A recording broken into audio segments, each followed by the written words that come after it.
तो हेलो दोस्तों, आज हम बताएंगे दुनिया के सबसे अमीर आदमी के बारे में जिन्होंने हाल ही में ट्रिलियन डॉलर्स कमाए।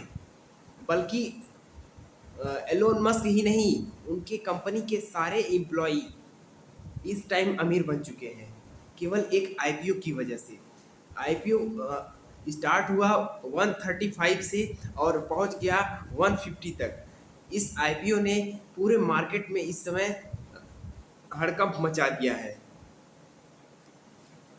जी हाँ, और इस टाइम एलोन मस्क टेस्ला, जो कि एक इलेक्ट्रिक कार है, स्पेस एक्स, ये स्पेस एजेंसी है, प्राइवेट स्पेस एजेंसी इनकी खुद की है, और एक्स एआई, ट्विटर और भी जितने भी रोबोटिक्स हैं, ये सभी चीज़ों के मालिक हैं इस टाइम एलोन मस्क। तो चलिए इस वीडियो में जानते हैं शुरू से अंत तक एलोन मस्क ने कैसे इतनी सारी कंपनियों को बनाया और अभी एक साथ सभी कंपनियों को चला रहे हैं। अगर आप इस वीडियो में लास्ट तक बने रहते हैं तो आपको एलोन मस्क की सक्सेस का असली स्ट्रेटजी पता चल जाएगा। तो इसलिए जानने के लिए वीडियो को लास्ट तक देखना बहुत ज़रूरी है। एलोन मस्क एक बहुत ही गरीब परिवार में जन्म लिए थे। वो शुरू से ही बहुत ही गरीब थे, लेकिन उनके अंदर कुछ भी करने की क्यूरियोसिटी बहुत ही ज़्यादा थी और उनका दिमाग एक सुपर कंप्यूटर से भी तेज चलता था। इसलिए वो मैथ और फिजिक्स पढ़ना स्कूल में बहुत ज़्यादा पसंद करते थे। अपने स्कूल के समय में हमेशा ही मैथ और फिजिक्स में टॉपर रहते थे। उन्हें कॉम्प्लेक्स प्रॉब्लम सॉल्व करना बहुत ही ज़्यादा पसंद था। बल्कि एलोन मस्क एक बीमारी से भी जूझ रहे थे, जो कि बीमारी एक 100 में से मात्र 1% लोगों को होती है। ये बीमारी थी, उनका दिमाग कभी कभी सुपर कंप्यूटर की तरह सब कुछ एक कॉम्प्लेक्स प्रॉब्लम को इमेजिन करने लगता था, बिल्कुल रियल लाइफ में। और वह दुनिया के इस टाइम की सारी चीज़ें भूल जाते थे। यही उनकी सबसे बड़ी प्रॉब्लम थी। लेकिन बाद में उन्होंने यही प्रॉब्लम को अपनी सबसे मजबूती बना लिया। बचपन से ही एलोन मस्क को कंप्यूटर चलाना बहुत ज़्यादा पसंद था। वह दिन भर को केवल कोडिंग में छोटे मोटे कोड और फिर कंप्यूटर चलाते रहते थे। उन्हें कोड लिखना भी बहुत अच्छा लगता था। वह अच्छी अच्छी किताबें पढ़ते थे और रात को कोड लिखते थे। हाई स्कूल आते आते उन्होंने एक ऐसा गेम बना डाला जो कि $500 में उसे बेच भी दिया। और यह गेम एलोन मस्क की ज़िंदगी का पहला बिजनेस था और इस गेम का नाम था ब्लास्टर, जिसमें अपने स्पेसशिप में बैठ के एलियन के स्पेसशिप को मारना होता था। यह गेम बहुत ही ज़्यादा पॉपुलर हुआ था, इसलिए उन्होंने $500 में इसे किसी बड़े बिजनेसमैन को बेच दिया। फिर लेकिन यह पैसा उन्होंने वेस्ट नहीं किया, फिर से वह लग गए किसी दूसरे और अच्छी चीज़ों को बनाने में। और 5 साल के अंदर अंदर उन्होंने डिसाइड किया कि वह एक ऐसी वेबसाइट बनाएंगे जिसमें बिजनेस के सारे बिजनेसमैन उसमें कनेक्ट होंगे और वहाँ सारी चीज़ें आपको मिल जाएंगी। यहाँ तक कि अगर कोई भी आदमी लोकेशन ढूंढना चाहेगा तो लोकेशन भी उसे अच्छी तरीके से वहाँ पहुँचा देगा।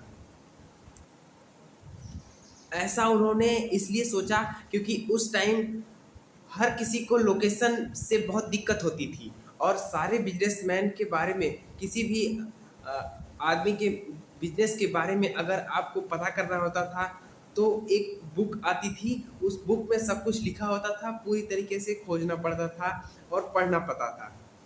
इसलिए उन्होंने सोचा कि इसको बनाते हैं, इसमें सभी लोगों को जोड़ते हैं। जोड़ने के बाद हम एक बहुत बड़ा नेटवर्क तैयार कर लेंगे। और बिल्कुल ऐसा ही हुआ। 2 साल के अंदर अंदर उनके मिलियंस फॉलोवर्स हो गए और उसमें बिजनेस सभी लोग कनेक्ट हो चुके थे। डाउनलोडर इतनी तेजी से बढ़ रहे थे कि मानो ये सबसे बड़ी वेबसाइट बन चुकी थी। उस समय एलोन मस्क अमीर बन चुके थे, लगभग वहाँ के आसपास, मतलब उस अपने देश में सबसे अमीर में आने लगे थे। फिर उन्होंने डिसाइड किया कि इसमें कुछ और नया करते हैं।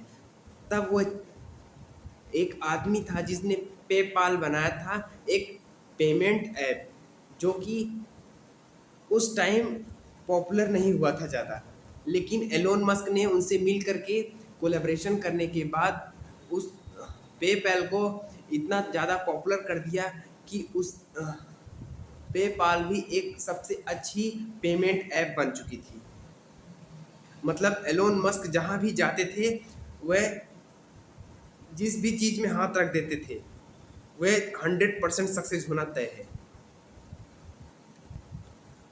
फिर उन्होंने देखा कि इस टाइम पूरे देश में केवल पेट्रोलिंग कार ही चलते हैं और आने वाला फ्यूचर इलेक्ट्रिक कार का है, क्योंकि पेट्रोल बहुत ही लिमिटेड है।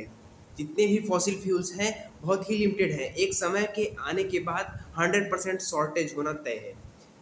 तब इसीलिए उन्होंने सोच लिया था कि मैं अपनी खुद की एक इलेक्ट्रिक कार बनाऊंगा।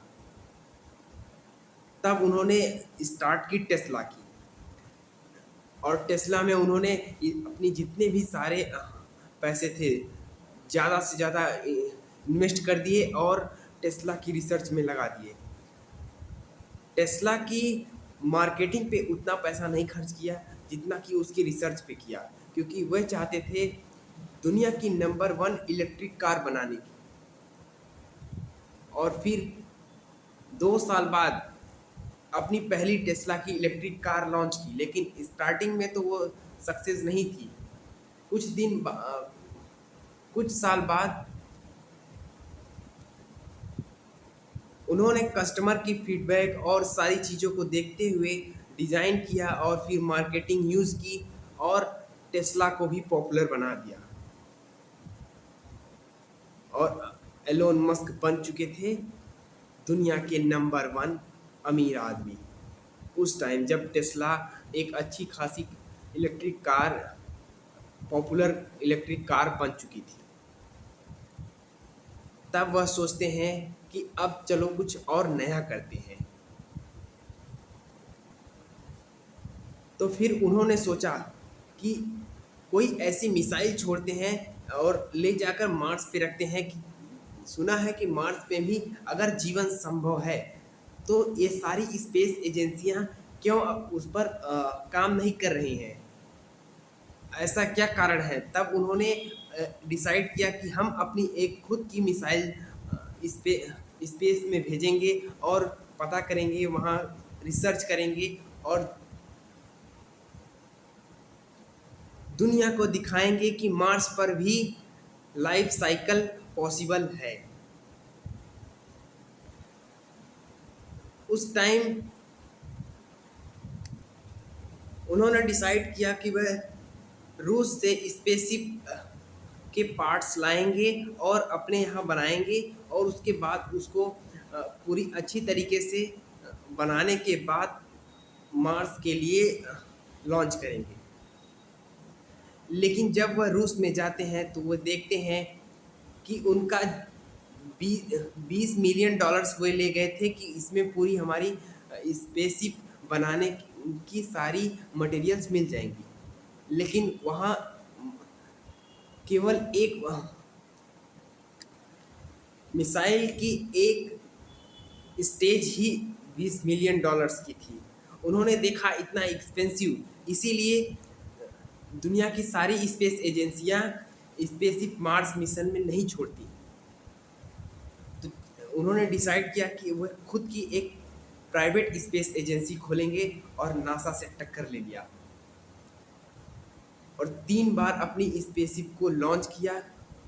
2 बार तो पूरी तरीके से फेल हो गया। तीसरी बार उन्होंने अपने सारे पैसे दांव पर लगा दिए।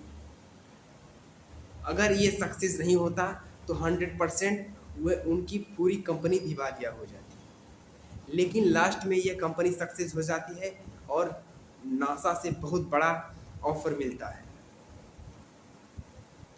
कॉन्ट्रैक्ट। तब से स्पेस एक्स बन जाती है दुनिया की नंबर 1 प्राइवेट स्पेस एजेंसी। और इसलिए हाल ही में उन्होंने अपना आईपीओ लॉन्च किया और सभी ने स्पेस एक्स पे इतना ज़्यादा भरोसा किया कि उसका आईपीओ बिल्कुल रॉकेट बन चुका है। और जिसने इसमें इन्वेस्ट किया वह इस टाइम माला माल है। आप भी जाइए और स्पेस एक्स में इन्वेस्ट कीजिए। ये स्पॉन्सर नहीं है बल्कि एक सजेशन है। बाकी आपकी मर्जी, पैसा आपका। धन्यवाद।